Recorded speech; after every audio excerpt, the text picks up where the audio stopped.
बेटे लेकिन मैडम जी को क्या कहूंगी, इतने महंगे कपड़े कहाँ से आए मेरे पास। वो ठीक कह रही हैं सारा, क्यों हमारे घर के दरवाजे उन पर बंद करना चाहते हैं। तो ठीक है, फिर हम किसी एवरेज शॉप से कुछ खरीद लेते हैं, लेकिन कपड़े तो लेते हैं ना। सारा बस चलो, मैडम जी नाराज हो रही होंगी। वैसे भी देर हो गई है, उन्होंने कहा था कि ड्राइवर को साहिबान को भेज देंगी। बस चलो। आंटी ठीक कह रही है, मैं चलना चाहिए। मैंने कभी नहीं सोचा था मेरी जिंदगी में ऐसा भी वक्त आएगा जब मुझे अपनी मैरिड लाइफ बचाने के लिए अपनी ही माँ से घंटों के हिसाब से मिलना पड़ेगा। मुश्किल वक्त है, गुजर जाएगा इंशाल्लाह।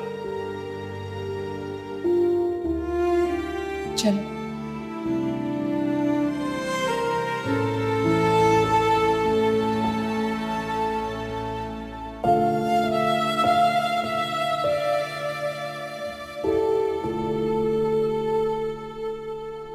मरियम, मरियम, मरियम, अरे मैं कब से आवाजें दे रहा हूं, तुम जवाब क्यों नहीं दे रही? फूफा जान रोटी सेक रही थी, जल जाती।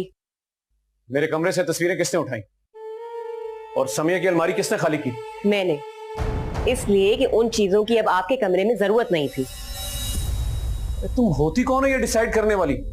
ये मैंने नहीं, आपने खुद डिसाइड किए। आपने कुप्पो को अपनी जिंदगी से निकाला है, तो फिर अब उनकी चीजों को सीने से लगाए रखने का क्या फायदा, इसलिए मैंने हटा दी। ये मेरा घर है मरियम।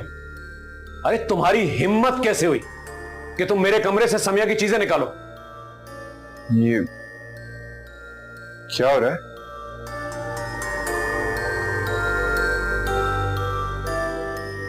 शर्जील, देख रहे हैं आप फूफा जान किस कदर चिल्ला रहे हैं मुझ पे। मैंने तो इनके साथ नेकी की है। फूफा जान की तस्वीरें और चीजें देख देख कर ये डिप्रेशन का शिकार हो रहे थे, इसलिए मैंने हटा दी। मैं तो इनकी हर चीज का ख्याल रखती हूँ और फिर भी बातें सुननी पड़ती हैं मुझे। अब्बू जान, मरियम मेरी बीवी है। अगर ये घर मेरा है तो ये घर उसका भी तो हुआ ना। अरे नहीं नहीं शर्जील, ये तुम्हें देखकर इसने बात पलट दी। तुम्हारे आने से पहले मुझसे बहस कर रही थी, अब देखो कैसे मासूम बनकर खड़ी है। देख रहे हैं शर्जील आप, फूफा जान इनडायरेक्टली मुझे मुनाफिक कह रहे हैं। सारा ज़ारा सब चले गए, एक मैं ही तो हूँ इनकी चीजों का ख्याल रखती हूँ और बातें भी सुनती हूँ मैं। मरियम तुम बात को क्यों घुमा रही हो? अब्बू प्लीज बस करें। एक एक लफ्ज सही कह रही है मरियम। मैं आपके चीखने की आवाजें तो ऊपर कमरे तक आ रही थी।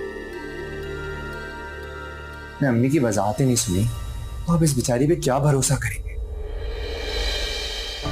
आपको तो सच सुनने की आदत ही नहीं है। मरियम, खाना गर्म करो और ऊपर कमरे में ले आओ।